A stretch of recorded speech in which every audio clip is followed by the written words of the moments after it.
Le livre du ciel, résumé du tome 19. Dans le résumé précédent du livre 18, l'acte unique dans la divine volonté pouvait nous laisser perplexes. Jésus, en répondant à Louisa sur ce qui semble être une toute autre question, à savoir pourquoi Jésus béni m'appelle-t-il si souvent la petite nouvelle-née de sa volonté, va éclairer nos lanternes. On peut dire que le volume 19 commence très fort. C'est parti. D'abord, Jésus précise « Nouvelle-née », cela signifie que tu es en train de naître. Nouvelle-née signifie être en train de naître. Jusque-là, c'est clair. Puis, tu dois renaître dans chacun de tes actes dans ma volonté. C'est déjà un peu plus compliqué, mais projetons-nous à la place de Louisa. Cela veut dire chaque acte que je fais maintenant doit être accompli dans la volonté divine. Donc tout. Forcément, il y a des choses que l'on va abandonner, regarder 2 fois la télévision, reprendre un énième chocolat fourré au café ou à la liqueur, insulter son voisin qui vient de me faire une cure de poisson, etc., etc. Jésus le disait dans un tome précédent, c'est le martyre de l'attention. Sois attentif. Mais on doit pouvoir y arriver. N'oublions pas aussi qu'il a dit que l'intention compte plus que l'acte. Donc, rien n'est perdu, on peut le faire.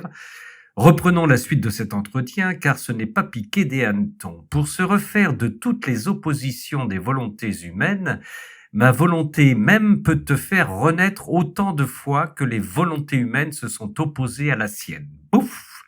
Vu tout ce qui s'est passé depuis le péché d'Adam, il y a du travail. Pauvre Louisa et pauvre de nous. Et Jésus, très cool, ajoute, donc, il faut que tu restes toujours nouvelle-née. Les bras nous en tombent. Heureusement, le maître lève un coin du voile. Explication. Il est aisé de faire renaître quelqu'un autant que l'on veut et de le conserver sans la croissance de la volonté humaine. Mais lorsque l'âme grandit, il devient plus difficile de la garder sans l'existence de son ego. Donc, éliminer l'obstacle, l'ego humain, donc la volonté humaine. Suivi par l'explication, et ce n'est pas tout, il est avantageux, nécessaire et convenable pour elle, comme pour ma propre volonté, que ma nouvelle-née ne fasse qu'un avec l'acte de l'Éternel, avantageux, nécessaire et convenable. Ne faire qu'un avec l'acte de l'Éternel, rien que ça, nous y sommes à cet acte unique, vient ensuite l'explication que nous attendions. L'acte de l'Éternel n'a pas besoin d'une succession d'actes, puisque cet acte unique confère à l'être divin la grandeur, la splendeur, l'immensité, l'éternité, la puissance. Enfin, il détient tout, ce qui lui permet de sortir de cet acte unique tout ce qu'il veut. Nous rappelons que c'était écrit dans le livre 18, le 24-10-1925. Ma volonté est un acte simple et non pas une succession d'actes. Cet acte simple est comme fixé à un point qui ne bouge jamais, l'éternité. Sa circonférence est si immense que rien ne peut s'en échapper. Il est l'acte premier, l'acte éternel. Tout provient de lui, il embrasse tout et tous d'une seule étreinte. Ma volonté a le pouvoir de faire sien tous les actes comme s'il ne faisait qu'un. La créature qui vit dans ma volonté a en sa possession cet acte simple. Comme Louisa vit dans la volonté divine, elle renaît sans cesse. Ainsi, notre nouvelle-née de notre volonté, s'unissant à l'acte unique de l'Éternel, est amenée à ne faire que cet acte unique, c'est-à-dire être toujours en état de renaître, faisant notre seule volonté. Question, à quoi renaît Louisa ? Et dans cet acte unique, elle renaît continuellement, mais à quoi renaît-elle ? À une nouvelle beauté, sainteté, lumière, à une nouvelle ressemblance avec son Créateur. Autre question, que produit cette renaissance en Dieu ? La divinité se trouve payée en retour, toi étant le fruit de la création et la divinité sans revenir en elle les joies et le bonheur que la créature doit lui apporter. Elle te serre sur son sein divin, elle te comble de joie et de grâces infinies, t'amenant d'autres connaissances sur notre volonté et en te faisant renaître à notre volonté. Autre question. À quoi servent toutes ces renaissances? Ces naissances répétées te font mourir à ta volonté, à tes faiblesses, aux misères, à tout ce qui n'est pas notre volonté. Comme Jésus a conscience que c'est un peu compliqué, toutes ces histoires, il fait une comparaison avec sa propre existence. Tu vois, moi aussi, je naquis une fois. Et cette naissance-là me permit de renaître continuellement dans chaque hostie consacrée. Et chaque fois que la créature revient à ma grâce, ma première naissance fit en sorte que je puisse renaître à jamais. Les œuvres divines sont ainsi. Il suffit d'une fois pour que l'acte se répète sans fin. Alors pour ceux qui cherchent une explication un peu plus poussée à renaître d'en haut, Jean 3.3, l'éclairage donné par Jésus va donc décoiffer plus d'un théologien. Et voici que ce premier entretien se termine par ces paroles. Et ce sera pareil pour ma petite nouvelle née dans ma volonté. Une fois née, l'acte de la naissance se perpétuera. C'était le 23 février 1926. Quelques jours plus tard, très précisément le 28/02/1926, Louisa se fait réprimander car elle s'attarde trop à sa crainte que Jésus l'abandonne. Il me dit: « Ma fille, ne perds pas ton temps car chaque fois que tu t'occupes de toi, tu perds un acte dans ma volonté. » On se dit que Louisa est follement amoureuse de Jésus et sa crainte peut être légitime. Mais cette fois, Jésus ne tergiverse plus et il lui donne une explication claire, nette, précise et sévère sur ce que provoque le simple fait de ne pas être constamment dans la volonté divine. Du coup, c'est étonnant, on ne s'imagine pas la portée de nos actes dans la divine volonté. Si on peut faire l'autruche dans notre vie normale, ce n'est absolument pas le cas dans la vie dans la divine volonté. Première conséquence, tu perds un acte divin qui enlace tout et tous concernant tous les biens du ciel et de la terre. Il s'agit d'un acte ininterrompu qui n'arrête jamais son cours ni ne peut t'atteindre lorsque tes craintes t'immobilisent. Deuxième conséquence, tu perds ton temps. Mais essayant de calmer tes inquiétudes afin de te remettre sur la voie de ma volonté, tu me contrains à m'occuper de choses qui ne concernent pas la divine volonté. Troisième conséquence, tu prives ton ange de la divine volonté. Étant donné que les joies du ciel sont en commun, ton ange offre la béatitude imprévue reçue par toi et son double paradis à toute la cour céleste en tant que fruit de la divine volonté de sa protégée. Tout le monde fait la fête, exaltant et louant la puissance, la sainteté, l'immensité de ma volonté. Donc, sois vigilante. Dans ma volonté, on ne peut pas perdre de temps. Il y a trop de choses à faire. Il est judicieux que tu suives l'acte d'un Dieu jamais interrompu. Et Jésus termine: ma fille, je trouve juste que celle qui est née dans ma volonté prenne connaissance de ses secrets. L'âme entrant en elle, dans ma volonté, forme un acte unique avec la divine volonté. Et étant de la même nature, elle participe à ses agissements et à ce qu'elle possède. Pour vivre dans ma volonté, elle est d'abord dépouillée des vêtements du vieil Adam, le coupable, pour ensuite revêtir les habits du nouvel Adam sanctifié. Cet habit représente la lumière même de la suprême volonté. C'est à travers lui que sont transmis à l'âme les pouvoirs divins nobles à communiquer à tous. Cette lumière lui ôte tout ce qui est humain en lui rendant la physionomie de son Créateur. La notion de l'acte unique est primordiale car Jésus y revient incessamment. Je suis un acte unique fait une fois et pour l'éternité. Ainsi, ma création dans les âmes se répète, ne s'arrête jamais. forme des choses de plus en plus belles, surprenantes et nouvelles. Je multiplie mon acte répété dans les âmes ayant laissé leurs portes ouvertes, me délectant et poursuivant ma charge de créateur. Sais-tu où mon acte n'est jamais interrompu? Dans l'âme qui vit dans ma volonté. Ah oui, en elle seulement je peux faire ce que je veux librement, car ma volonté qui contient l'âme la prépare à recevoir mon fiat sorti de la création. Par conséquent, ma volonté dans l'âme et la mienne se tiennent par la main, s'embrassent, faisant d'immenses miracles. 4-4-1926. Enfin, concernant les craintes de Louisa, Jésus lui dit, ton Jésus s'engage à te permettre de vivre toujours dans sa volonté, montant la garde pour que tu ne puisses jamais en sortir. 28-2-1926. Louisa, ensuite, aimerait bien ne plus écrire tout ce que Jésus lui enseigne. Mais elle reçoit une correction par Jésus. C'est comme cela que tu m'aimes en creusant la tombe à ma volonté avec ton silence?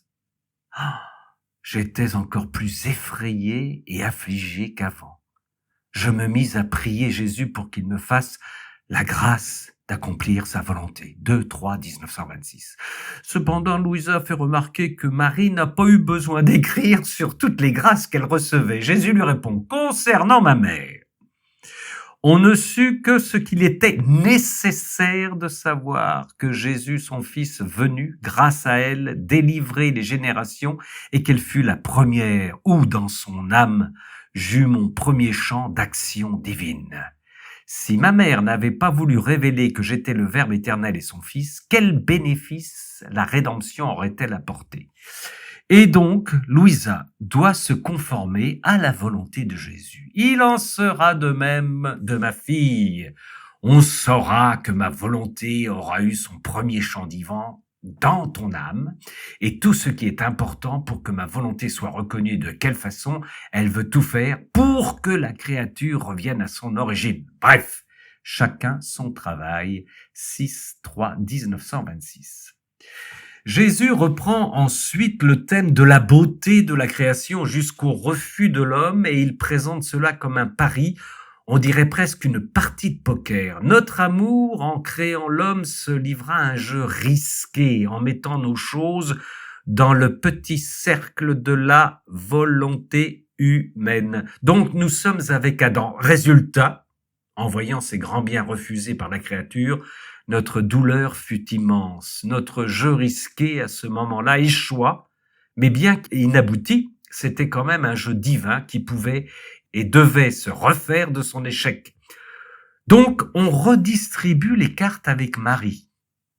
Mon amour voulut à nouveau répéter ce jeu risqué, et ce fut avec ma mère immaculée. En elle, notre jeu n'échoua pas.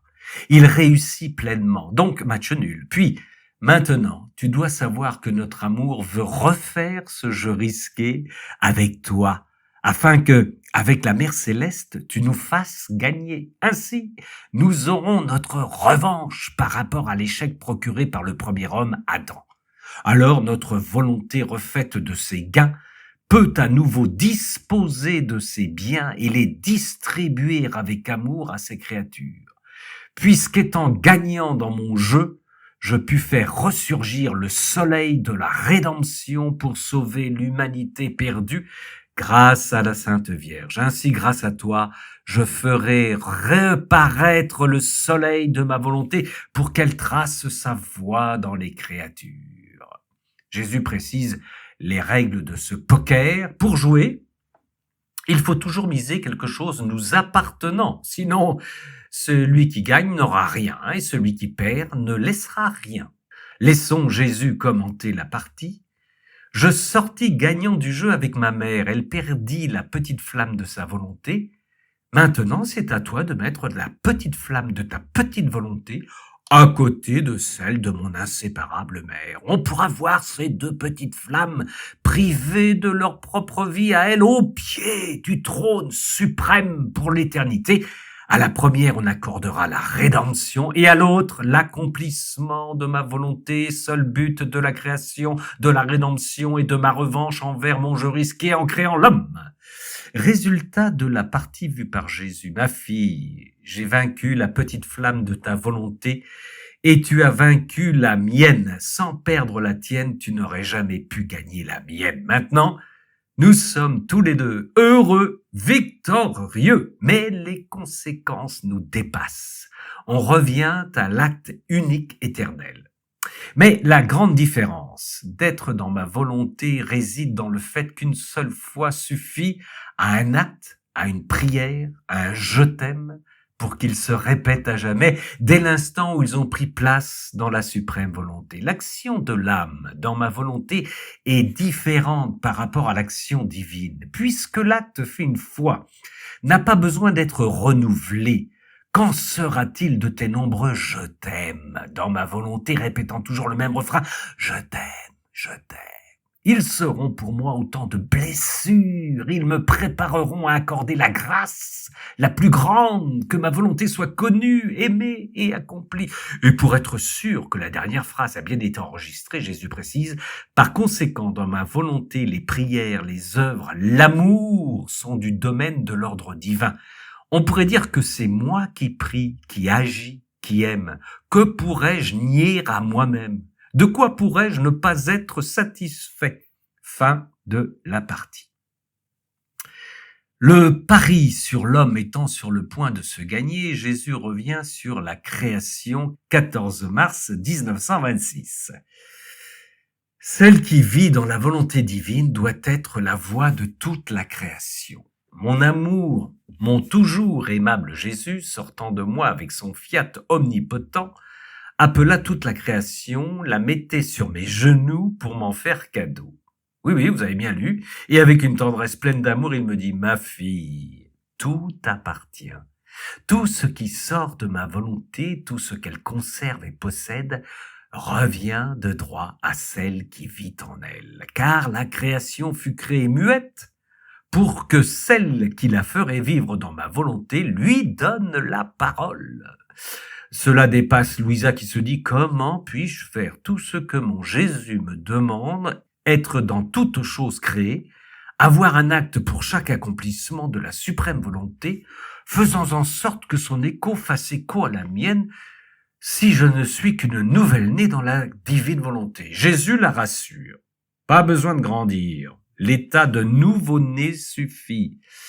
Si tu veux grandir, fais en sorte que ma seule volonté grandisse. Ne sois pas étonné d'être la nouvelle-née de ma volonté, sachant que ma propre mère est immaculée, l'est aussi. On peut aussi appeler nouveau-né dans l'éternelle volonté, outre la céleste souveraine, les saints, les anges, les bienheureux. Néanmoins, tu dois connaître la différence entre la nouvelle-née de la suprême volonté dans le temps et ceux qui renaissent aux portes de l'éternité. Ma reine-mère fut la nouvelle-née dans le temple de la divine volonté.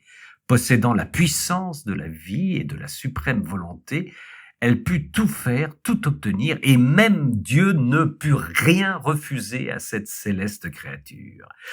Jésus explique alors la différence au moment de la mort de ceux qui vivent déjà dans la divine volonté sur terre et ceux qui n'y vivent pas. Quittant la terre, il emmène avec lui toute l'étendue des biens que la divine volonté possède, c'est-à-dire Dieu. Ramener de l'exil cette volonté, ce Dieu qui règne dans les cieux est un véritable exploit. Tandis que pour celui qui renaît dans ma volonté après avoir quitté la terre, c'est la divine volonté qui lui apporte ces immenses étendues afin que l'âme puisse renaître en elle. Son Dieu n'est pas avec elle, mais il lui permet de l'atteindre. 14/3/1926.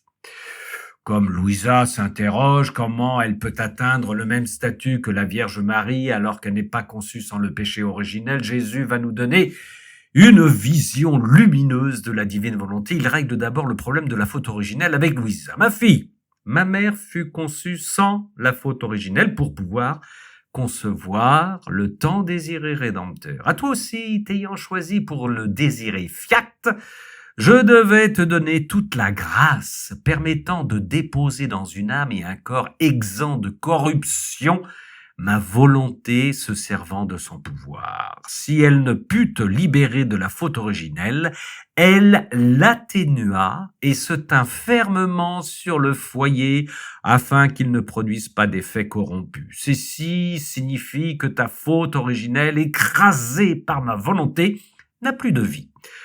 Louisa est interloquée, mais Jésus poursuit et cela monte très haut, très très haut. Ma fille, ne t'étonne pas. C'est la sainteté de ma volonté qui le requiert. S'agissant de la chose la plus grande, aussi bien dans le ciel que sur terre, si au moment de la rédemption je vins sauver l'homme, maintenant c'est ma volonté dans les créatures que je viens sauver.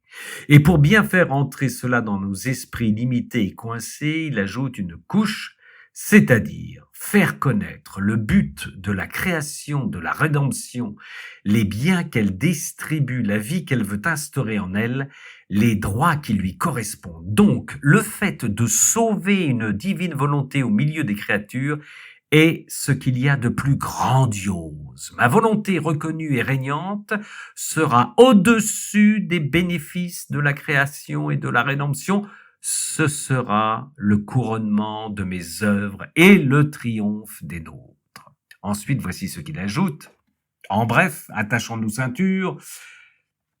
Si ma volonté n'était pas reconnue, aimée et accomplie, ni la création, ni la rédemption auraient atteint leur but et le bénéfice serait incomplet. Ma volonté est éternelle dans le temps et dans l'éternité, n'ayant ni début ni fin, tandis que la rédemption, bien qu'elle fût éternelle dans l'esprit divin, eut un commencement dans le temps étant le produit de l'éternelle volonté. Ce ne fut pas la rédemption qui donna la vie à la divine volonté, mais bien au contraire, ma volonté qui l'a conçue, ma volonté et non pas notre ressemblance ni notre ombre, se manifesta dans le domaine de la création en tant que vie dans toute chose. Donc, c'est à la suprême volonté que l'on doit tout. Ma propre rédemption se mit à genoux devant elle.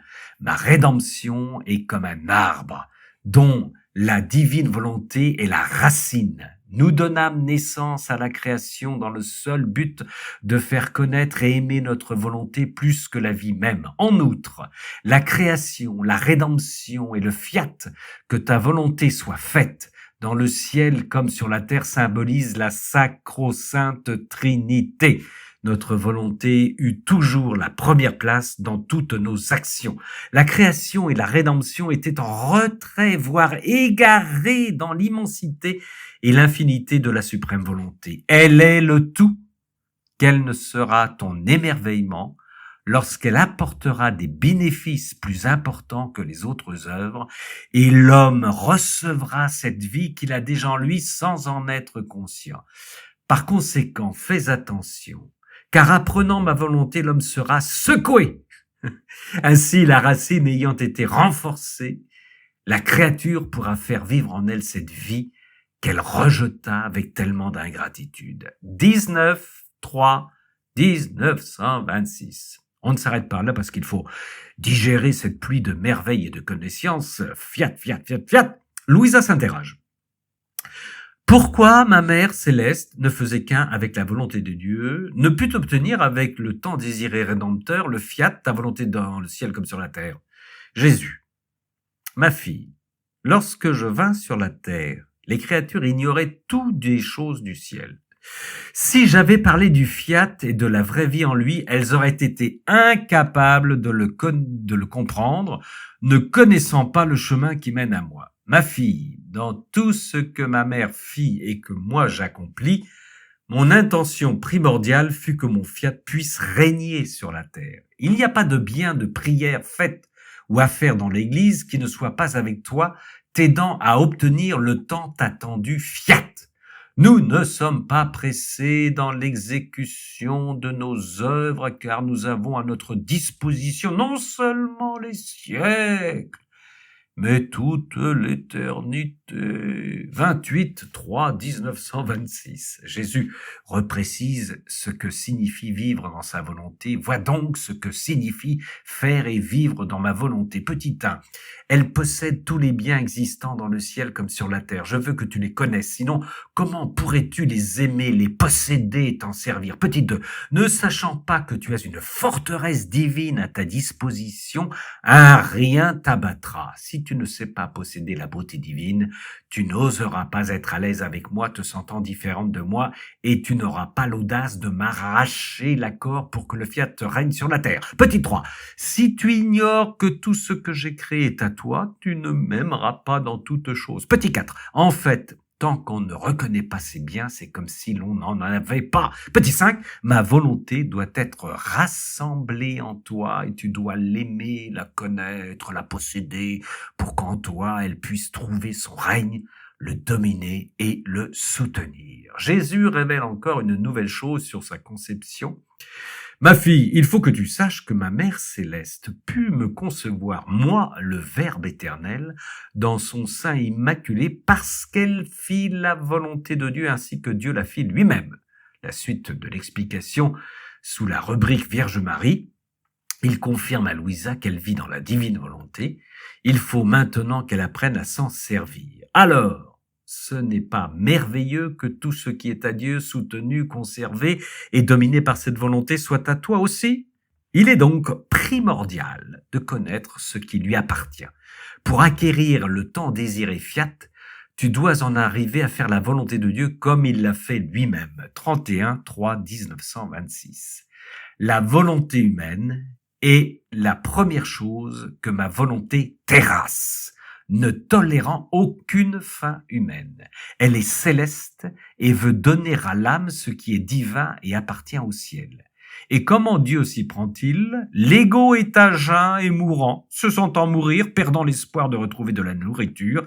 Il se décide à se nourrir de ma volonté et en y goûtant, son palais étant purifié, il sent le vrai goût de la nourriture de ma volonté, à tel point qu'il n'en changerait pas, même au prix de sa propre vie. Ma volonté est à Dieu et sa sainteté est toute divine. Le soleil est le symbole de ma volonté. Il n'y a rien de pire pour une âme que de se faire dominer par sa volonté. À l'inverse, celle qui se soumet à ma volonté grandit droite, de façon qu'elle ne peut plus se plier vers la terre, mais regarde toujours le ciel. Se soumettre à ma volonté est pour l'âme la meilleure chose qui peut lui arriver.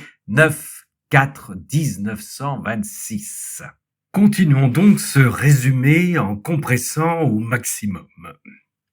Louisa s'étonne que la vie dans la divine volonté soit moins considérée que les vertus amenant à la sainteté. L'obstacle, c'est que dans les vertus, il y a de la volonté humaine, et l'ombre d'une volonté humaine ne peut entrer dans la divine volonté, et encore moins dans la nouvelle sainteté.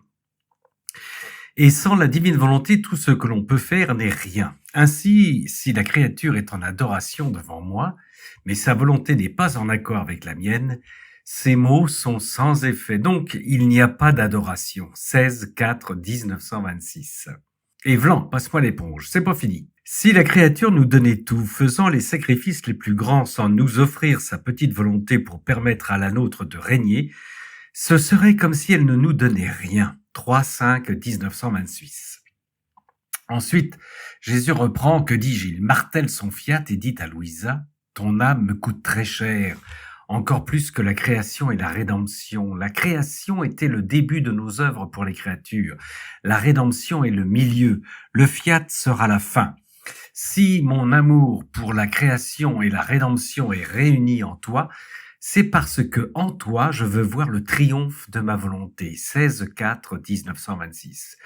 Oh, si tout le monde savait ce que signifie œuvrer dans le fiat suprême, les prodiges qu'il contient, ils seraient tous en compétition pour agir en lui. 18-6-1926. Jésus est sévère sur les usurpateurs, ceux qui ne sont pas dans la divine volonté. Par contre, l'âme en qui ma volonté n'est pas souveraine n'a aucun droit. Et si elle en jouit, c'est en tant que usurpatrice, mes biens ne lui appartenant pas. C'est une intruse dans mes biens, mais ma bonté est immense. Je l'en fais bénéficier par charité et non pas de plein droit. 1-5-1926. Et comme on s'entête à ne pas vouloir saisir, ma volonté est en perpétuel mouvement, elle ne s'arrête jamais. Si son mouvement cessait, ce qui est impossible, la création n'aurait plus de vie, tout se dissoudrait dans le néant. Ceci signifie que ma volonté, avec son évolution éternelle, est la vie de toute chose créée. Elle lie tout. 1-5-1926. L'œuvre du divin fiat doit tout embrasser, création, rédemption et sanctification. Elle est à la base de tout, la vie qui coule en tout. 18-5-1926. Jésus commente la prière de Louisa qui commence ainsi: Majesté suprême, je te présente au nom de tous, du premier jusqu'au dernier homme vivant sur terre, tous les hommages, les adorations, les louanges, l'amour que chaque créature te doit en réparant pour tous et pour chaque péché. Ma fille, cette sorte de prière appartient à ma volonté car elle seule peut dire « Je viens au nom de tous devant la suprême majesté ». Cela signifie que ma volonté règne en toi. Vivre dans ma volonté, c'est le prodige des prodiges, car tout dépend de la volonté aussi bien de Dieu que de la créature. 3-5-1926. Il rajoute: le but de cette divine volonté, ma volonté peut faire autant de bien, apporter autant de beauté et de vie, pourvu que l'âme se laisse toucher, investir, façonner par les mains de la lumière de ma volonté. Si elle se laisse emprisonner par elle, elle s'abandonne entièrement en elle, ma suprême volonté réalisera le plus grand prodige de la création, c'est-à-dire la vie divine dans la créature. Et il précise bien: combien de bienfaits peut réaliser l'âme vivant complètement dans ma volonté, donnant à son Dieu la possibilité de bilocaliser sa volonté, lui permettant de répéter les prodiges que seul un Dieu sait accomplir. 10-5-1926. Et cela ne s'arrête pas là. Je te donnerai la prérogative du rythme de toute la création, le battement et la vie, le mouvement, la chaleur. Étant ainsi avec moi, tu donneras la vie, le mouvement, la chaleur à tout. C'est Jésus qui parle. 13-5-1926. Tu ne t'en rends pas compte, mais sais-tu que nous te confions au fiat suprême? Nous te confions toute la création, tout le capital de la rédemption et celui de la sanctification. 18-5-1926. Cependant, tu dois savoir que de tout ce que l'on peut donner aux créatures, elles n'en prennent que des petites gouttes, tellement la distance entre le Créateur et la créature est immense. Même si l'homme devait se soustraire à ma volonté, je multiplierais les siècles pour avoir tout l'ordre et une profusion de choses créées, ainsi que leur beauté dans la nature humaine. Je la dépasserai en la rendant encore plus admirable et enchanteresse. 15-5-1926. Il informe Louisa que sa responsabilité est aussi grande que celle de la Vierge Marie.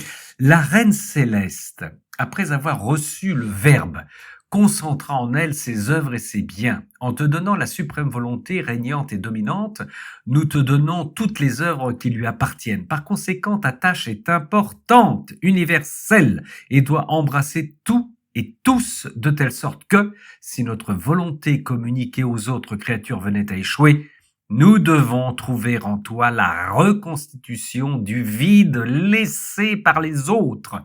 18-5-1926. Le ciel, la mer céleste, les anges, les saints sont tournés vers toi afin que ma volonté triomphe. Ils soupirent tous après toi. 23-5-1926. Jésus va de sa devinette à Louisa. Lequel crois-tu soit le plus prodigieux? Qu'une petite lumière reste cachée dans le soleil ou que le soleil reste caché dans la petite lumière? Louisa, il serait certainement plus extraordinaire que la petite lumière renferme le soleil. D'ailleurs, cela me paraît impossible à réaliser. Jésus, ce qui est impossible pour la créature est possible pour Dieu. La petite lumière étant l'âme et le soleil étant ma volonté. Or, elle doit tant donner à la petite lumière de façon à la façonner tel un cercle pour pouvoir y enfermer ma volonté. La nature de la lumière est de répandre ses rayons partout. Ainsi, pendant qu'elle restera triomphale à l'intérieur de ce cercle, elle répandra ses rayons divins. Voilà le prodige des prodiges dont tout le ciel soupire. Ma fille, ma volonté détient le pouvoir de vie et de mort. Mon humanité ne connaissait pas d'autre vie que celle de ma divine volonté. 23-5-1926. Notons à nouveau l'expression prodige des prodiges. La comparaison de la divine volonté est encore reprise. Ma fille, le soleil est le symbole de mon éternelle volonté. Ce symbole possède l'unité de la lumière. Ma volonté la possède encore davantage. Celle-ci n'est pas un symbole, mais la lumière réelle. Le soleil peut être défini comme l'éclosion de la lumière inaccessible de ma volonté. 27-5-1926. Regarde l'unité de cette lumière de ma volonté assise au centre des trois divines personnes est déjà ancrée en toi. De ce fait, une chose est la lumière et l'acte, une autre est ma volonté. Mais cette fois, on arrive à ce que Jésus va nous faire comprendre. Pour que chaque acte soit bon et saint, il faut que son origine vienne de Dieu. L'unité de cette lumière met tout en commun. Ce que Dieu fait est fait par l'âme. Ce que l'âme fait est fait par Dieu. Cela signifie que le prodige de vivre dans ma volonté est le prodige de Dieu lui-même. 27-5-1926. Des fois, que nous ne comprenions pas ce qu'est une chose essentielle qui est en train de nous arriver, avec en prime un complément d'explication pas flatteur pour notre pomme. La finalité de la création était de garder tout dans l'unité. La créature fut la seule à ne pas vouloir atteindre ce but. Elle est sortie de cette unité, l'homme seul voulut se passer de la volonté de son créateur, voulut faire opérer son néant, se croyant bon à quelque chose. 27-5-1926. C'est ainsi qu'Adam se retrouva après le péché. Il avait perdu l'unité de la lumière, donc il avait perdu la source des bienfaits et des effets possédés par le soleil de ma volonté. Il ne sentit plus en lui-même la plénitude du soleil divin. N'étant plus en harmonie avec ce qui l'entourait, il devint la note discordante de toute la création. 31-5-1926. Et Adam, avant le péché, possédait l'unité de la lumière. Tant qu'il fut en vie, il ne put la récupérer. Il fallut un réparateur qui lui soit supérieur, une force divine pour le redresser. Voilà le rôle de la rédemption.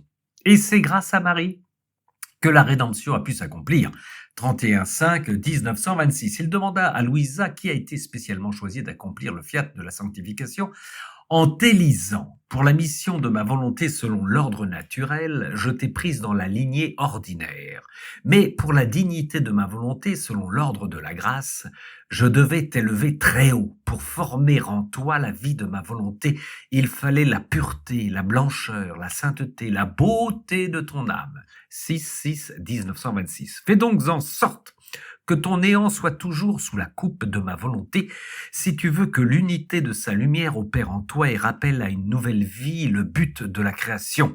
27-5-1926. La vie dans ma volonté signifie posséder la source de l'unité de sa lumière avec toute la plénitude des effets qu'elle contient. 31-5-1926. Et moi, tout en étant au ciel, je resterai caché en toi pour bâtir un règne à ma volonté. 6-6-1926.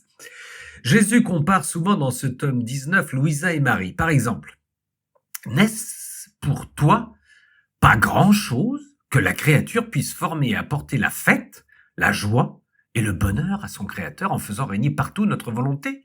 C'est ce qui arriva à ma reine-mère qui œuvra toujours dans l'unité de la lumière de la suprême volonté. Ou encore pour Marie, ce fut grâce à une femme vierge qui fit naître mon humanité liée au Verbe éternel que, 4000 ans après, fut apporté le remède à la chute de l'homme. Pour Louisa, 2000 ans plus tard, nous avons choisi une autre vierge en tant que triomphe et complétude de notre volonté. 15-6-1926. Tout cela pour nous faire comprendre que le don de la divine volonté est la finalité de la volonté divine. En effet, la rédemption fut possible par l'incarnation grâce à Marie et cela sera la même chose avec Louisa. Pour la rédemption, le Verbe descendant dans le sein de la Vierge Immaculée ne fut pas uniquement à elle. En effet, En créant le lien de connexion avec les créatures, je me rendis disponible comme remède pour tous. Et la façon d'agir pour le fiat de la sanctification est identique à celle de la rédemption. J'ai voulu renouveler ce que je fis pour la rédemption, choisir une autre vierge, rester caché avec elle 40 ans durant, voire plus, l'isolant de tous comme une répétition de Nazareth, étant libre avec elle de la mettre au courant de toute l'histoire, des prodiges, des bienfaits que ma volonté contient, formant ainsi en elle la vie de ma volonté, avec, pour terminer le rappel du but à atteindre, ma volonté veut établir son règne parmi les peuples. Ainsi, je veux que tu déposes en eux cette doctrine céleste, tels des nouveaux apôtres formant avec eux au départ un cercle servant de conjonction avec ma volonté et la transmettant par la suite au peuple. 15-16-1926. Tant qu'elle, ma divine volonté, n'aura pas son règne dans les âmes, la création et la rédemption seront toujours incomplètes. Mon idéal dans la création est le règne de ma volonté dans l'âme de la créature. Mon objectif premier est de reproduire en l'homme la divine Trinité en vertu de l'aboutissement de ma volonté en lui. Je vins dans la rédemption pour réaliser mon idéal et mon objectif premier, c'est-à-dire le règne de ma volonté dans les âmes. Mon premier règne de la suprême volonté fut créé dans le cœur de ma mère immaculée.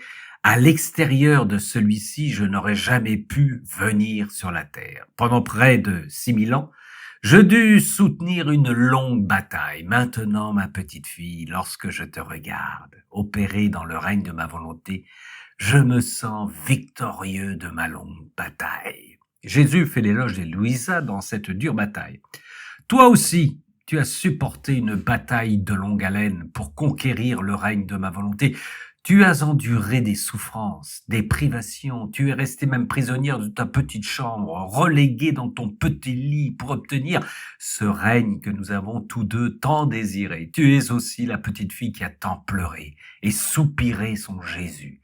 Mais en me voyant, tes larmes s'arrêtèrent. Louisa est dépassée, elle écrit « Ah, mais est-ce absolument vrai que le règne de la suprême volonté se trouve dans ma pauvre âme ?» Jésus répond, le soleil resplendit en toi, il met avec ses rayons les mots dans ta bouche, les connaissances. Et de quelle façon il veut régner? Cela signifie que tu le possèdes. Ton devoir est de le faire connaître, comme ce fut celui de la reine souveraine qui me fit connaître et m'offrit pour le salut de tous. 26-1926. Louisa commence sa prière. Accomplissant mes actes dans la suprême volonté comme à mon habitude, embrassant tout, création, rédemption et tous les autres, pour que mon Créateur puisse avoir en retour l'amour et la gloire que nous lui devons tous, mon doux Jésus, bougeant en moi, me dit « Ma mère aussi veut qu'on lui rende l'amour universel et qu'elle eût pour toutes les générations. Toi, dans la patrie céleste, tu auras en retour la gloire universelle, le seul héritage de celui qui aura possédé le règne de ma volonté sur la terre. » 26-6-1926.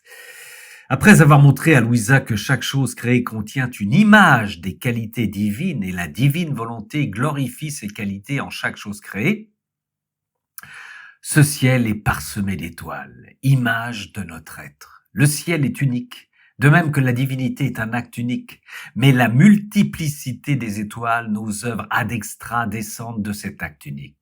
29 juin 1926. Louisa s'étonne quand même que chacun des saints ou patriarches n'ait vécu dans la divine volonté. Par exemple, Moïse ou Élie, ma fille. C'est pourtant vrai que jusqu'à présent, personne n'a possédé le règne de ma volonté.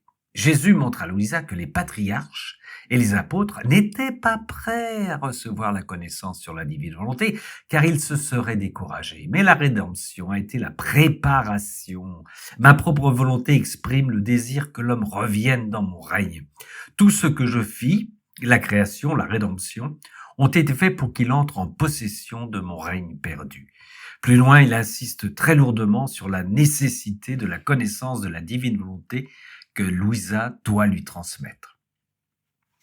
La terre entière devrait être remplie de livres qui dépasseraient la quantité des choses créées et des connaissances ayant rapport avec le règne de ma volonté. Mais Où sont-ils ces livres? On aurait dû tous avoir des connaissances concernant ma volonté. Si ce n'est pas le cas, cela signifie que le règne de ma volonté n'est pas connu, donc pas possédé. Incité par la vue d'un aussi grand bien, il puisse se décider à en prendre possession. Sois donc attentive à ne pas rétrécir, ni diminuer les biens du règne de ma volonté. C'est ce que tu fais quand tu ne manifestes pas tout ce que je te transmets. La connaissance est la porteuse du don. Si maintenant j'abonde dans la divulgation de ces connaissances, c'est en tant que don dans lesquels j'établis ce que je veux mettre, en plus ou en moins, dans le règne de ma volonté pour le plus grand bien de celui qui la possédera. 1-7-1926. Puis il lui montre la différence entre la sainteté dans la divine volonté et la sainteté de soumission. Je te ferai aussi comprendre en même temps autre chose sur l'énorme écart entre la sainteté de qui possède l'unité de la lumière du règne de ma volonté et la sainteté de la soumission, de la résignation et des vertus. Il conclut ce voyage céleste au milieu de la création, 2-7-1926. Qui possédera le règne de ma volonté sera pour nous comme un enfant, né environ 6000 ans après. Louisa, étonnée, je lui dis, mon amour, est-ce que tout ceci est vraiment possible? Jésus. Ma fille, ne t'étonne pas, car dans le règne de la suprême volonté, l'âme en qui elle régnera possédera une volonté divine infinie, éternelle, renfermant tous les biens. Donc, qui possède tout peut tout nous donner. Nous mettrons à sa disposition tout ce qui nous appartient. 2-7-1926. La connaissance de la divine volonté étant primordiale, Jésus dévoile au confesseur de Louisa la façon dont il procède. Lorsque je veux lui faire part des vérités sur ma volonté, d'abord je débute le travail en les écrivant au fond d'elle, et ensuite je lui parle en lui donnant des aperçus de ce que j'écris en elle, et en profite pour insister sur l'importance des écrits donnés à Louisa. Débordant de toutes parts depuis ton âme, Jésus met de l'ordre sur le papier et les vérités écrites en toi, scellées avec des caractères de lumière. Ne te limite pas au petit aperçu de mes paroles et ne me résiste pas lorsque je veux m'étendre, te faisant écrire sur le papier ce que j'écrivis avec tant d'amour dans ton âme. Laisse-moi donc faire, ce sera ton Jésus de faire jaillir la vérité partout. 5-7-1926. Je t'ai beaucoup donné et te donne pour que tu puisses former les matières premières pour qui doit vivre dans le règne de ma volonté. 8-7-1926. Marie a autant souffert que Jésus lors de sa passion. Ce fut le prix à payer pour la rédemption. Le prix à payer par Louisa est aussi conséquent et c'est Jésus lui-même qui en fait l'éloge à Louisa. Il est donc très important que l'on sache combien me coûte le règne de ma volonté. Je dus sacrifier la plus petite des créatures, la tenir clouée dans un lit pendant 40 ans, voire plus, sans air, sans la plénitude de la lumière et du soleil dont tout le monde profite.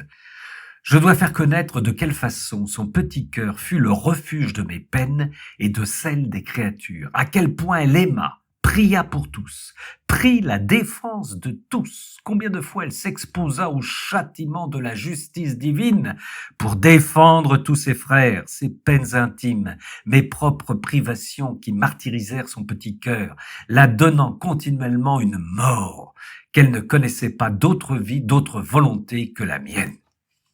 11-7-1926. Merci, Louisa. Jésus compare la venue du règne de sa volonté à un accouchement.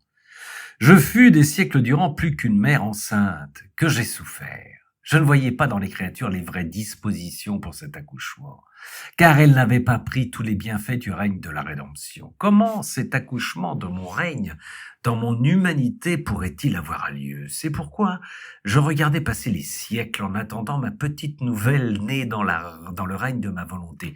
Je te confie cet accouchement et le sort de mon règne. Toute la création est enceinte de ma volonté et gémit. Elle veut la donner aux créatures pour rétablir le règne de leur Dieu au milieu des créatures. La création est comme un voile qui cache ma volonté comme un fruit. Avec moi, toute la création, en un seul acte, déchirera les voiles, déposant en toi le fruit de ma volonté qu'il cache. 14-7-1926. Ici, on se rappelle la lettre de saint Paul aux Romains, 8-18-23. Mais cette fois, c'est l'heure de l'accouchement. Ma décision de donner le règne de ma volonté à l'homme reste inchangée. L'homme change, Dieu ne change pas. 14/7/1926. C'est Louisa qui rétablira le lien rompu avec la création. Mon humanité fut reconnue aussitôt en tant que roi par toute la création qui sentit en moi la force de l'union d'une volonté unique. Mais moi partant, elle fut de nouveau privée de roi et fermée dans son silence, attendant celle qui, dans le règne de ma volonté, émettrait sa voix pour qu'elle résonne en elle. Sais-tu qui est celle qui mettra à nouveau en joie toute la création, qui formera son écho lui redonnant la voix? C'est toi, ma fille, qui reprendra la domination, le régime dans le règne de ma volonté. 29/7/1926. Jésus explique aussi dans ce tome 19 qu'au moment de la rédemption, les hommes n'étaient pas prêts à accueillir le don de la divine volonté. Mes saints, les plus grands, auraient été effrayés en pensant et disant « Adam, innocent et saint, ne sut vivre ni persévérer dans ce règne de lumière interminable et de sainteté divine. Comment le pourrions-nous? Même toi, Louisa, tu m'as dit, Jésus choisit une autre créature, moi j'en suis incapable. » Jésus explique alors que comme sa mère pour la rédemption, il a préparé Louisa pour le fiat de la sanctification. Louisa confie cependant « Parfois, je suis vraiment effrayée, tellement j'ai peur de devenir un deuxième Adam. » Jésus, ma fille, ne crains rien, tu es plus aidée qu'Adam ne le fut. Sois vigilante à la sainteté qui convient pour vivre dans ce règne céleste à ton futur bonheur. Car, vivant en lui, il te suffit d'un regard, d'entendre une seule parole de moi pour comprendre ses bienfaits. 18/7/1926. Bienfaits dont il fait une petite liste. La multiplicité des choses que je t'ai donné à connaître sert à montrer qu'il n'y a rien de plus important, de plus saint, de plus immense, de plus puissant, de plus bénéfique que la divine volonté. La multiplicité des connaissances serviront à la liberté de chacune de prendre celle qu'elles veulent, car chaque connaissance contient la vie. 23/7/1926. Plus loin, Jésus utilise une métaphore pour décrire 4 paliers dans la divine volonté. Ma fille, la lumière du soleil ne profite pas à tous de la même façon. Cela ne dépend pas du soleil, mais des créatures. 26/7/1926. Ma fille, plus l'âme s'identifie à moi, d'autant plus je peux lui donner et elle peut prendre de moi. 8/8/1926. En gros, le palier 1 où le monde vit sans Dieu mais sans la volonté divine, plus rien n'existe. En 2, quelques-uns profitent de la lumière de Dieu. En 3, certains goûtent la chaleur et les rayons venant de Dieu. En 4, ceux qui vivent dans la divine volonté se fondent dans les rayons de lumière et Louisa doit impérativement atteindre le 4e palier. Pour toi, en plus, devant le faire connaître, il est impératif que tu vives dans le dernier palier. 26/7/1926. Jésus revient sur Adam. Ma fille, le premier homme en péchant perdit une volonté divine. Si l'homme avait perdu une chose humaine donnée par Dieu, un ange, un saint, aurait pu la lui rendre. Mais ayant perdu une volonté divine, seul un autre homme avec Dieu pouvait la lui redonner. Si j'étais venu sur la terre pour le racheter, il aurait suffi qu'une goutte de mon sang. Mais j'étais venu non seulement pour le sauver, mais aussi pour lui rendre ma volonté perdue. 29/7/1926. Ceci dit, Jésus va instruire Louisa sur la façon de vivre dans la divine volonté. Maintenant, ma fille, t'ayant montré l'aboutissement de mon amour contenu, je veux commencer à te donner ce que je détenais en moi, en te communiquant le grand secret du règne de ma volonté, en te donnant les biens qu'il contient. Parlons du règne de la suprême volonté qui me tient tant à cœur. Mes enseignements concernant le règne de ma volonté seront tels des fils électriques. Les enseignements de ma volonté seront les fils. La force de l'électricité sera le fiat même. Et Jésus lui en explique même le fonctionnement et il conclut. Ma fille, tu as vu quelle force détient l'électricité du fiat suprême et de quelle façon elle se répand partout. La force de mon électricité se diffuse en bas, en haut, dans les cœurs, n'importe où. Lorsque les fils seront accordés, Avec quelle rapidité enchanteresse, elle tracera sa voie parmi les créatures. 4, 8, 1926. Voilà qui est de bon augure pour nous. Jésus s'exprime sur la prière lorsque nous vivons dans la divine volonté. L'âme qui s'identifie à moi et se laisse dominer par ma volonté est la répétitrice des actes divins. Son amour, ses adorations, ses prières, tout ce qu'elle fait, l'aboutissement reçu par Dieu. Elle peut dire, c'est ton amour qui t'aime, tes adorations qui t'adorent, tes prières qui te prient, c'est ta volonté qui m'investit, me fait faire les choses que tu fais pour que je te les rende comme étant tiennes. Nous sommes ici au cœur même d'un changement radical puisque notre prière devient divine et Jésus ajoute « Ô puissance de ma volonté, combien tu es grande! Tu es la seule à pouvoir réunir le plus grand, le plus haut, avec l'être le plus petit, le plus bas, en formant un être unique.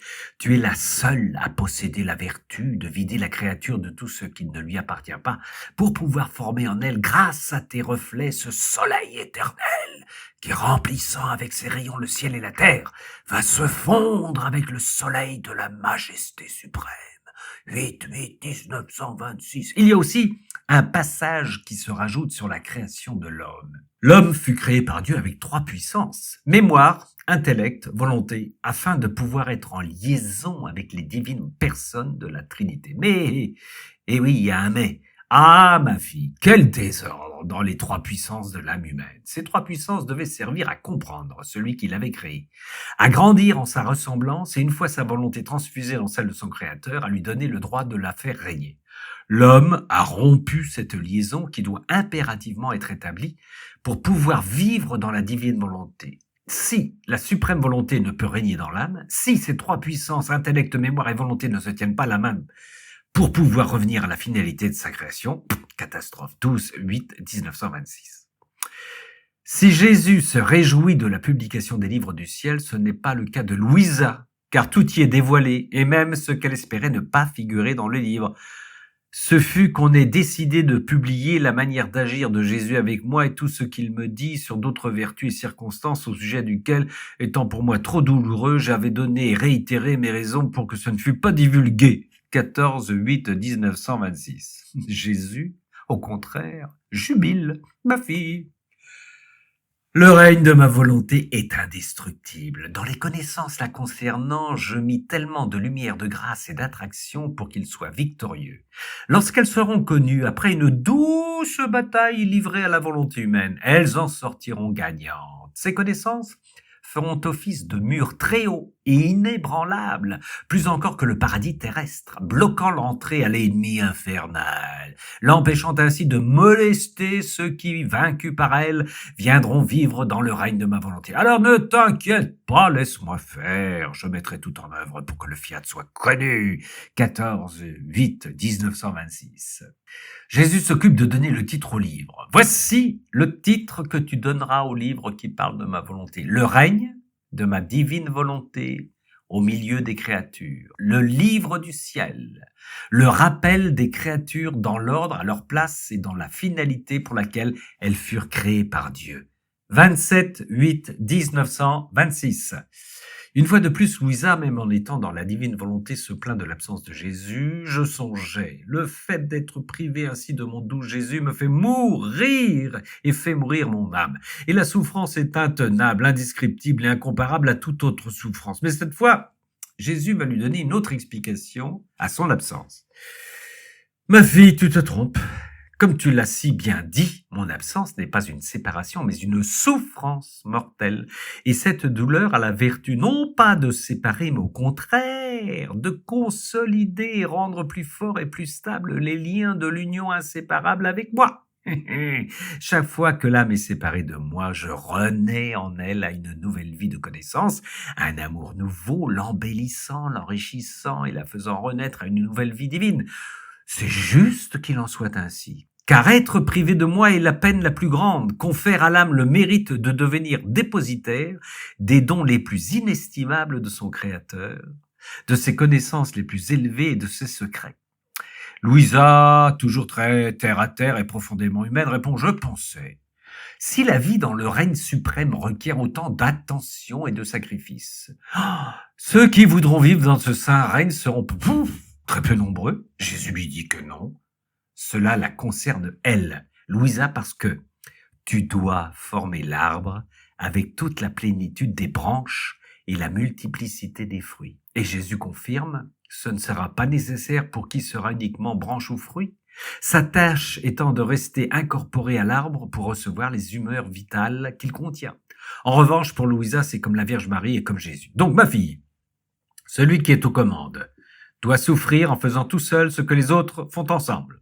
C'est ce que je fis, étant le chef de la rédemption. Je fis tout par amour pour tous, en leur donnant la vie et en les sauvant tous. C'est ce que faisait la Vierge Immaculée aussi, puisque mère et reine de tous, quelle ne fut pas sa souffrance. Mais ayant été au-dessus de tous, la reine souveraine et moi, nous contenions toutes les grâces et tous les biens. Nous possédions la force, la domination. Et si Louisa n'a pas bien compris, il clarifie. Voilà ce que signifie être chef. Il y a une telle différence entre qui est à la tête d'une mission et qui est membre. Voilà. Allez, une deuxième couche. Il ne s'agit pas que de la sainteté personnelle, mais il s'agit aussi d'embrasser tout et tous pour préparer le règne de ma volonté aux générations humaines. Une troisième couche. Ma fille, pour préparer ce règne, il faut le travail, les lois célestes pleines d'amour. Aucune loi de crainte, de peine, de condamnation n'en aura accès. 22-8-1926. Dans le règne de la suprême volonté, il n'y aura pas de loi, tout ne sera qu'amour. 9-9-1926. Et un dernier pour la route, les lois d'amour de ma volonté seront amicales, filiales. Dans l'amour réciproque entre le Créateur et la créature, les craintes, les condamnations n'auront ni force ni vie. Les quelques souffrances éventuelles ne seraient que des peines de triomphe et de gloire. Voilà, ce n'est pas compliqué, mais surtout, ne perds pas de vue la destination finale, car il s'agit de faire connaître un règne céleste, de divulguer ses secrets, ses prérogatives, ses biens, pour inciter les âmes à l'aimer, le désirer, et à leur faire posséder. Celui ou celle qui se prêtera à faire connaître ma volonté sera mon porte-parole et je lui confierai les secrets de son règne. 22-8-1926. Ma volonté, sortant de l'être suprême, contient toutes les qualités de la nature divine. En l'investissant, elle lui apporte la bonté, l'amour, la puissance, la fermeté, la miséricorde et toutes les qualités divines. Elle transmute dans la nature humaine toutes ces qualités, de telle sorte que l'âme sentira en elle comme étant ancienne la nature de la vraie beauté, de la puissance, de la douceur, de la miséricorde et de toutes les qualités suprêmes. Seule ma volonté détient la puissance de convertir ses vertus dans la nature. 3-9-1926. Jésus tente de nous donner un aperçu de la divine volonté, mais ce n'est pas gagné car on touche du doigt l'inimaginable. Au passage, une définition du vrai bien. Ma suprême volonté possède la nature du bien véritable qui n'a ni début ni fin. La force créatrice de ma volonté communique sa propre nature à tout ce qui entre en elle, ne tolère aucun acte dissemblable au sien. Tout ce qui est illimité demeure incompréhensible aux esprits créés. Car ne possédant pas la force d'un acte illimité, toutes les choses divines et ce qui entre dans ma volonté deviennent pour eux insondables et impénétrables. Tandis que ce qui est réalisé en dehors de ma volonté, tout en étant le bien, ne peut avoir le qualificatif de bien véritable. 29-8-1926. Si vous cherchez le pourquoi de la déchéance de l'homme, ce n'est pas compliqué. La vraie et parfaite dégringolade de l'homme et le désordre de la famille humaine sont dus à son choix de suivre sa volonté humaine. C'est dit, c'est clair. Rien à ajouter. 27-8-1926. Ah, si un complément d'explication nous éclairait sur notre éloignement de Dieu, car ce fut la volonté humaine qui ferma les portes à la nôtre, les ouvrant aux misères et aux faiblesses et aux passions. Ce ne fut ni la mémoire, ni l'intelligence qui s'opposèrent à leur Créateur, mais même si elles y participèrent, mais la volonté humaine fut la première. Ma fille, la volonté humaine paralyse la vie de l'âme, car sans ma volonté, la vie divine ne peut circuler dans l'âme. La volonté humaine empêche la circulation de ma volonté, et ainsi elle crée la paralysie générale dans l'âme des créatures. Jésus parle aussi du désir ou non de notre âme à le connaître. Ma fille, le fait de désirer un bien, de vouloir le connaître, purge l'âme, préparant l'intelligence à le comprendre, sa mémoire à s'en rappeler. Et dans ce cas, Jésus donne continuellement, mais pour celui qui n'en désire pas, On se retrouve dans la parole de l'évangile Matthieu 25, 29. Il sera donné à celui qui possède, et il sera enlevé le peu qu'il possède à celui qui n'apprécie pas mes biens, mes vérités, les choses célestes. Juste sentence pour celui qui ne désire, n'apprécie, ne veut rien savoir des choses qui m'appartiennent. Et s'il possède quelques petites choses, il est juste qu'on la lui enlève pour la donner à ceux qui en ont beaucoup. En conclusion, Jésus nous dit, pour remettre en état mon règne de ma volonté sur la terre, il faut que les actes de la créature soient suffisants. C'est la raison pour laquelle je te pousse à faire le tour de toutes nos œuvres, la création et la rédemption, pour que tu mettes ton je t'aime, ton adoration, ta reconnaissance, ton merci sur toutes nos œuvres. Voilà pourquoi à maintes reprises, je t'ai répété le fait de t'avoir confié ma divine volonté est une tâche immense. En la faisant connaître, tu mettras en sécurité ces droits si méconnus des générations humaines. Les bénéfices à venir seront grandioses. Une fois formé, le fiat suprême, c'est moi qui m'occuperai de le transmettre aux créatures. 15-9-1926. Sur la Vierge Marie. Jésus, mon amour, ma vie, il y a quelque temps, tu souhaitais faire de moi une copie conforme de ma mère céleste. Pourtant, on n'apprit pas grand-chose d'elle, ni des immenses grâces que tu lui prodiguais à chaque instant. Elle n'en parla à personne, gardant tout pour elle. L'Évangile non plus ne divulgua quoi que ce soit. On sait seulement qu'elle est ta maman, qu'elle te mit au monde, toi, Verbe éternel, mais on ignore tout des grâces et des faveurs entre elle et toi. Par contre, me concernant, tu veux que je manifeste tes dires et que ce qui se passe entre toi et moi ne soit pas un secret. Je suis désolé, mais quelle est la similitude entre moi et ta mère? Et mon doux Jésus, me serrant sur son cœur avec plein de tendresse, me dit « Ma fille, courage, n'aie pas peur. Concernant ma mère, on ne sut que ce qu'il était nécessaire de savoir, que j'étais son fils venu grâce à elle, délivrer les générations, et qu'elle fut la première où, dans son âme, j'eus mon premier champ d'action divine. Tout le reste, faveur étendue de grâce reçue par elle, resta confiné dans le sanctuaire des secrets divins. Par contre, on sut, et c'est la chose la plus importante, la plus grande, la plus sainte, que le Fils de Dieu était son Fils. Ceci était à ses yeux un immense honneur, l'élevant au-dessus de toutes les créatures. Donc, étant au courant du plus au sujet de ma mère, le moins n'était pas nécessaire. 6-3-1926. Si ma mère n'avait pas voulu révéler que j'étais le Verbe éternel et son Fils, quel bénéfice la rédemption aurait-elle apporté? 6-3-1926. Ma reine-mère fut la nouvelle-née dans le temps de la divine volonté. À ce titre, elle eut le pouvoir de faire descendre son Créateur sur la terre. Bien qu'immense, elle l'amenuisa dans son sein maternel. Elle l'habillait de sa propre nature. Et elle l'offrait en tant que sauveur des générations humaines. Étant nouvelle-née, elle forma des étendues de grâce, de lumière et de sainteté, de science, pour pouvoir abriter celui qui l'avait créé. Possédant la puissance de la vie, de la suprême volonté, elle put tout faire, tout obtenir, et même Dieu ne put rien refuser à cette céleste créature, puisque ce qu'elle demandait correspondait au désir de sa propre volonté. 14-3-1926. Sur la conception de Jésus, ma fille, il faut que tu saches que ma mère céleste put me concevoir, moi, le Verbe éternel, dans son sein immaculé, parce qu'elle fit la volonté de Dieu, ainsi que Dieu la fit lui-même. Concernant toutes les autres prérogatives telles que la virginité, la conception sans la tâche originelle, sainteté, étendue de grâce, ce n'étaient pas des moyens suffisants pour engendrer un Dieu.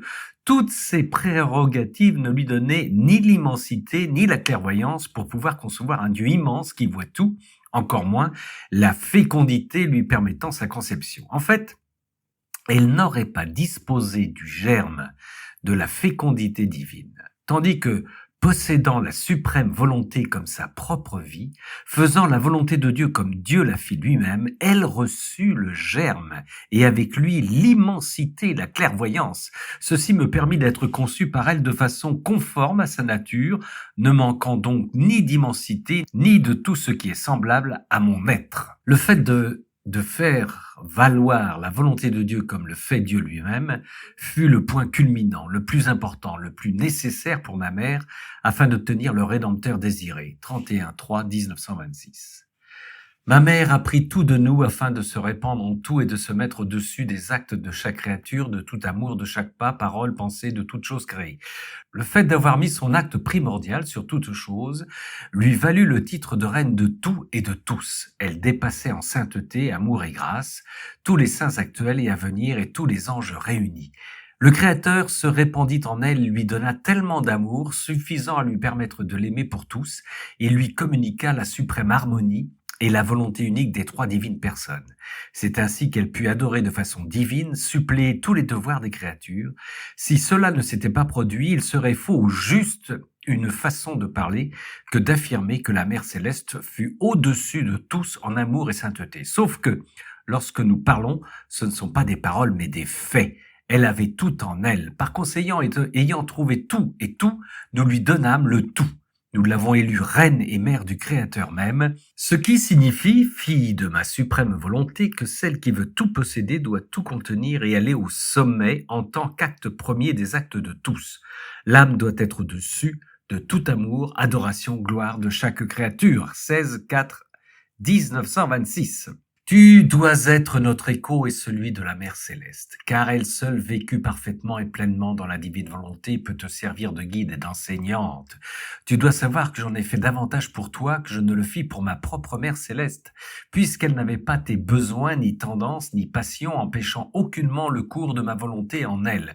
Avec une grande facilité, le Créateur se déversait en elle et vice-versa, tant et si bien que ma volonté triomphait toujours. Elle n'avait besoin ni d'être poussée, ni d'être sermonnée. 16-4-1926. Ma Mère Céleste les dépasse tous. Elle est le nouveau ciel, le soleil le plus éclatant, la lune la plus lumineuse, la terre la plus fleurie, tout. Elle possède tout. Si chaque chose créée renferme la plénitude du bien octroyé par Dieu, ma mère détient tous les biens réunis. Puisqu'elle était dotée de raison et ma volonté intègre vivait en elle, la plénitude de la grâce, de la lumière, de la sainteté grandissait à chaque instant. Et chacun de ces actes donnait vie à des soleils, à des étoiles, que ma volonté formait en elle, de telle sorte qu'elle dépassa toute la création. Et ma volonté intègre et permanente en elle fit la chose la plus grande, celle d'obtenir le désiré rédempteur. Ma mère est donc la reine de la création pour avoir dépassé le tout. Ma volonté trouvait en elle l'aliment de sa raison. Ma mère, intègre et permanente, la faisait vivre en elle, en parfait accord. Elle se donnait la main mutuellement. 28-4-1926. Ce ne fut pas le seul sacrifice majeur de ma mère. Ses sacrifices étaient aussi nombreux que ses peines, souffrances, rencontres, circonstances auxquelles sa vie et la mienne furent confrontées. Ses peines furent toujours doubles. Les miennes étaient plus importantes que les siennes, ma sagesse ne changeant pas de sens avec ma mère. Chaque fois qu'elle fut confrontée à une peine, je lui demandais son accord. J'entendais ce fiat qu'elle répétait en chaque peine, circonstance, même dans chacune de ses palpitations, ce fiat avait une résonance si douce, suave et harmonieuse. Je voulais l'entendre répéter à tout instant de sa vie, et je lui demandais alors sans cesse, « Maman, veux-tu faire ceci? Veux-tu souffrir cette peine ?» Mon fiat lui apporta les océans de bien qu'il possède en lui faisant comprendre l'intensité de la peine qu'elle acceptait. Et elle comprenait dans une lumière divine ce que pas à pas elle devait endurer. C'était pour elle un martyr. Un tel martyr, infiniment supérieur à la lutte subie par les créatures. Le germe de la faute n'existait pas en elle, celui de la lutte n'avait pas lieu d'être. Ma volonté dut trouver un autre stratagème pour qu'elle ne soit pas en dessous des autres créatures dans la douleur. Pour avoir le droit de devenir équitablement reine des souffrances, elle devait dépasser en épreuve toutes les autres créatures. 28-4-1926. Ma fille, tu dois savoir que les premiers devant la suprême majesté sont ceux qui ont vécu dans ma volonté et n'en sont jamais sortis. Ma mère vint au monde 4000 ans après, pourtant elle fut pour Dieu avant Adam. Ses actes et son amour sont au premier rang des créatures, c'est-à-dire ses actes devancent tous ceux des créatures, car elle fut la plus proche de Dieu, maintenue par les liens les plus étroits de sainteté, d'union et de ressemblance. Vivant dans notre volonté, ces actes devinrent inséparables des nôtres. Étant inséparables, ils furent plus proches de la même nature que son Créateur. Dans notre volonté, il n'y a ni d'avant ni d'après, tout est comme l'acte primordial. Donc, qui vit dans ma volonté, même en arrivant dernier, est toujours devant tout. 6-5-1926. La Reine Céleste, après avoir reçu le Verbe, concentrant en elle ses œuvres et ses biens, en te donnant la suprême volonté régnante et dominante, nous te donnons toutes les œuvres qui lui appartiennent. 18-5-1926. Ma fille, lorsque ma reine mère vit le jour, tous les yeux étaient rivés sur elle, comme en un seul regard, toutes les pupilles regardaient celles qui devaient sécher leurs larmes en donnant la vie au soupiré rédempteur. La création entière était centrée en elle, se sentait honorée d'obéir à ses signes. La divinité elle-même était tout à elle, aux petits soins pour elle. Elle la prépara et forma en son sein avec des grâces surprenantes, la place où le Verbe éternel devait descendre s'incarner. On peut donc appeler ce temps où la souveraine reine vint au monde l'heure de ma mère. 23-5-1926. Ma petite fille, tu le dis toi-même à quel point la connaissance est nécessaire. Si elle l'est pour toi, elle l'est d'autant plus pour les autres. Or, tu dois savoir que, pour former le règne de la rédemption, celle qui s'éleva le plus dans la souffrance fut ma mère, apparemment. Elle ne connut pas les mêmes douleurs que les autres créatures, à part ma mort que tous connurent, qui fut, pour son cœur maternel, le coup fatal et déchirant, davantage que n'importe quelle mort douloureuse. Mais possédant l'unité de la lumière de ma volonté, cette lumière apporta à son cœur transpercé non seulement les 7 épées dont parle l'Église, mais toutes les épées, les lances, les piqûres de toutes les fautes et souffrances des créatures martyrisant de façon déchirante son cœur maternel. Et ce n'est pas tout, cette lumière lui apporta aussi mes peines, mes humiliations, mes supplices, mes épines, mes clous, les douleurs les plus intimes de mon cœur. Le cœur de ma mère fut le vrai soleil, et même en ne voyant que la lumière, celle-ci contient tous les biens et les effets que la terre reçoit et possède. On pourrait dire que la terre est enfermée dans le soleil. De la reine souveraine, on ne voyait que l'aspect physique, mais la lumière de ma suprême volonté enfermait toutes les souffrances possibles et imaginables. Autant ces peines furent intimes et méconnues, autant elles furent précieuses et puissantes pour le cœur divin pour obtenir le Rédempteur désiré, descendant dans les cœurs des créatures encore mieux que la lumière solaire, pour les conquérir et les lier au règne de la rédemption.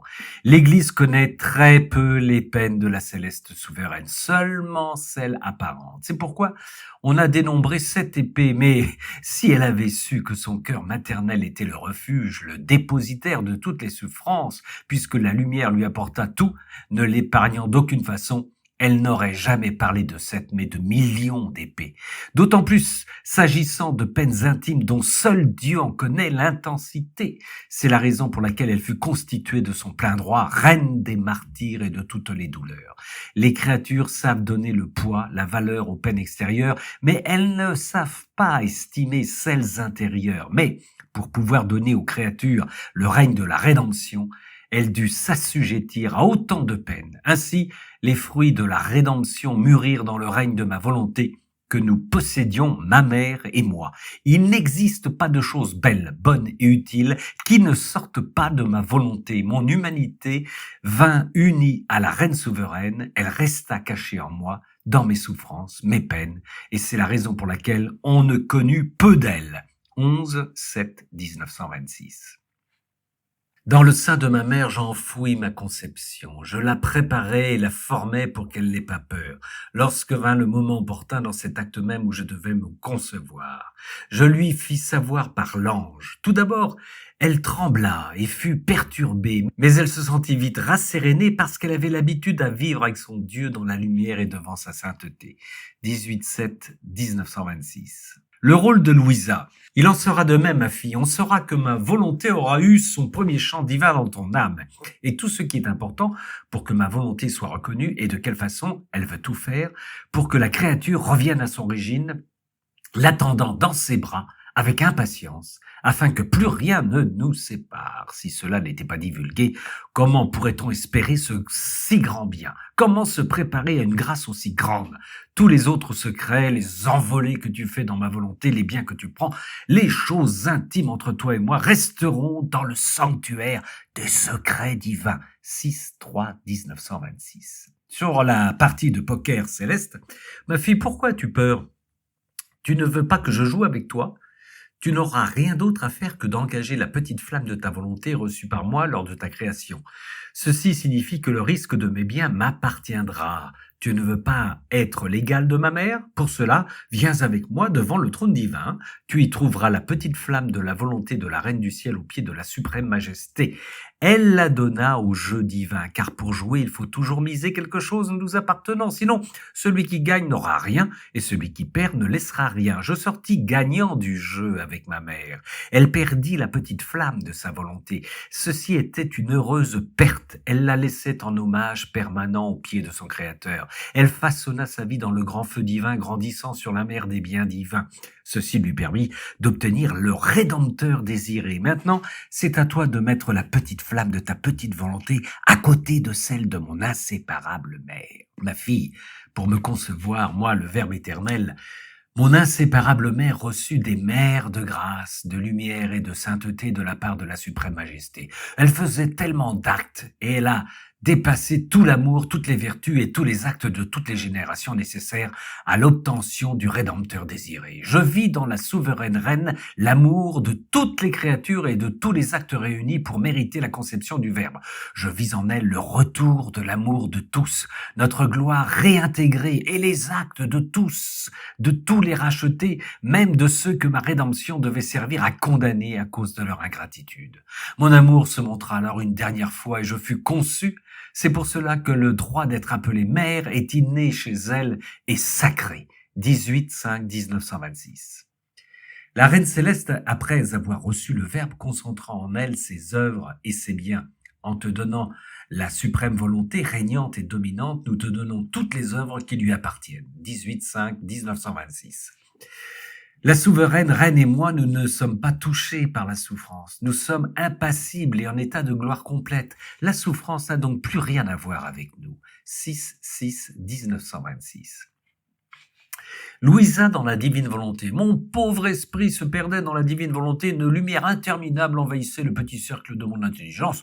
Bien qu'elle me parût concentrée dans mon esprit, elle se répandait au dehors, remplissant toute l'atmosphère et pénétrant jusqu'au ciel, comme si elle était rassemblée dans la divinité. Entrant dans cette lumière, on ressentait la plénitude du bonheur. Rien ne pouvait tenir, la joie, la beauté, la force, la pénétration des secrets divins et la connaissance des arcanes suprêmes. 31-3-1926. Le soleil se mit à briller. Toutes les choses changèrent d'aspect.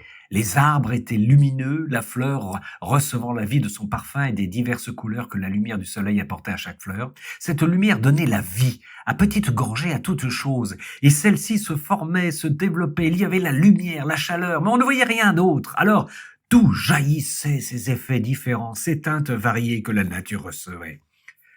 Ah, si tu savais de combien d'amour je t'entoure, à quel point je te surveille jalousement, afin que ta vie dans mon éternelle volonté ne soit pas interrompue. 16-4-1926. Prière de Louisa. Mon amour, j'unis mon intelligence à la tienne afin que mes pensées prennent vie dans les tiennes et, se diffusant dans ta volonté, coulent sur chaque pensée de la créature. En nous élevant ensemble devant notre Père Céleste, nous lui apporterons les hommages, la soumission, l'amour de chaque pensée de toute créature. Ainsi, nous obtenons la remise en ordre et l'harmonie avec leur Créateur, de toutes les intelligences créées. J'unis mes regards avec ceux de Jésus. Je m'unis avec ses paroles, ses actions, avec ses pas, jusqu'au battement de son cœur. Sur la résurrection, sur la passion. Ma fille, ma résurrection compléta, celle-là me rendit tous les honneurs, appela à la vie toutes les œuvres que je fis tout au long de ma vie sur la terre et forma le germe de la résurrection des âmes et même des corps dans le jugement universel. Car sans ma résurrection, ma rédemption aurait été incomplète et mes plus belles œuvres enterrées. Ainsi, si l'âme ne ressuscite pas entièrement dans ma volonté, ses œuvres restent incomplètes. 4-4-1926. Je l'accompagnai dans les souffrances de sa passion, en particulier à l'acte où Ponce Pilate le montra au peuple en disant « Voici l'homme, ecce homo !» Mon doux Jésus me dit. Ma fille, au moment où Ponce Pilate dit « Voici l'homme », ils crièrent tous « Crucifie-le ! Crucifie-le ! Nous le voulons mort !» De même que mon propre Père Céleste, et mon inséparable mère meurtrie, et non seulement les présents, mais aussi tous les absents et toutes les générations passées et futures. Si certains ne l'exprimèrent pas par des mots, ils le firent par des faits, car personne ne demanda à ce que je vive, et le fait de se taire confirme les dires des autres. Ces cris de mort de la part de tous furent très douloureux pour moi. Et je ressentis autant de morts que le nombre de cris « Crucifie-le !» Je me sentis comme noyé dans les souffrances et les morts. D'autant plus en remarquant qu'aucune de mes morts n'apportait de nouvelle vie et que ceux qui recevaient la vie grâce à ma mort ne bénéficiaient pas du fruit complet de ma passion et de ma mort. Ma souffrance fut telle que mon humanité gémissante allait succomber et rendre son dernier souffle. Mais au moment de mourir, ma suprême volonté, par son omnivoyance, montra à mon humanité mourante tous ceux en qui l'éternelle volonté allait régner avec son pouvoir absolu, ce qui leur aura permis d'avoir le fruit complet de la passion et de ma mort. Ma mère, à leur tête, fut dépositaire de tous mes biens et des fruits de ma vie, passion et mort. Elle ne laissa s'échapper le moindre petit soupir dont elle gardait le précieux fruit. Et c'est par elle qu'il devait être transmis à la nouvelle-née de ma volonté, ainsi qu'à ceux en qui la suprême volonté aurait eu sa vie et son règne. Lorsque mon humanité mourante vit le fruit complet de ma vie, passion et mort sauvée et en sûreté, elle put reprendre et continuer le cours de la douloureuse passion. Ce n'est donc que ma volonté qui porte toute la plénitude de mes biens et le fruit complet au sein de la création, rédemption et sanctification. 26-1926. Sur Adam, au moment de sa création, l'homme n'était pas malade, mais sain et saint, pouvant très bien vivre dans le règne de ma volonté, mais se soustrayant à la suprême volonté, il tomba malade. 18-7-1926. Le premier homme, en péchant, perdit une volonté divine. La perdant, tous ses biens furent annihilés. Son bonheur, sa domination, sa sainteté, tout échoua. Si l'homme avait perdu une chose humaine donnée par Dieu, un ange, un saint aurait pu la lui rendre. Mais ayant perdu une volonté divine, seul un autre homme, avec Dieu, pouvait la lui redonner. Se soustrayant à ma divine volonté, l'homme perdit le régime, la domination. Il ne pouvait plus former aucune loi dans le règne de la création, ce qui est habituel chez un roi possédant un royaume, car, ayant perdu l'unité de la lumière de ma volonté, il se trouva incapable de gouverner, n'ayant plus la force pour dominer ses lois devenues caduques. La création fut pour lui tel un peuple qui se rebelle au roi et en fait son souffre-douleur. 29-7-1926. C'est ce qui se passa pour Adam. En se soustrayant à la suprême volonté, il perdit la force unique de son Créateur.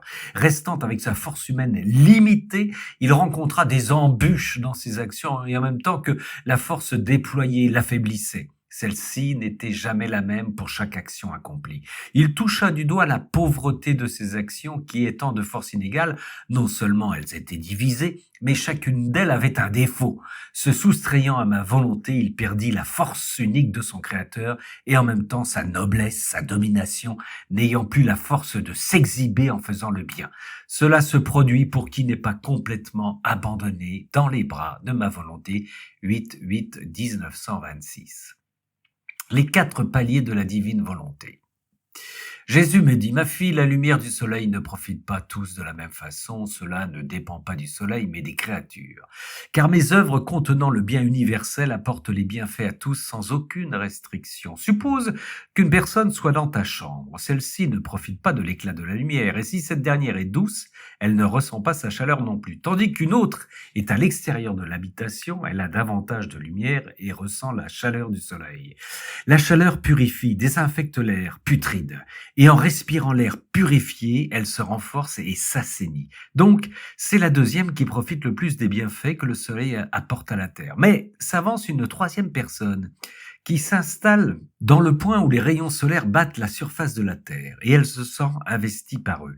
Elle se sent brûlée par la chaleur du soleil. L'éclat de la lumière est tel que, remplissant ses yeux, elle peut difficilement regarder la terre, se sentant comme transfusée dans la lumière même en quelque sorte. Mais bien que ses pieds touchent la terre, Elle sent très peu de la terre et d'elle-même, parce qu'elle vit entièrement pour le soleil. Tu vois l'énorme différence entre la première, la deuxième et la troisième. Et s'avance une quatrième, qui s'envole dans les rayons solaires, s'élevant jusqu'au centre de sa sphère et est brûlée par l'intensité de la chaleur que le soleil détient en son centre. L'intensité de la lumière l'éclipse totalement et se sentant désemparée, elle se consume en lui. Cette quatrième ne peut plus regarder la terre ni penser à elle-même, mais elle regardera la lumière, sentira le feu.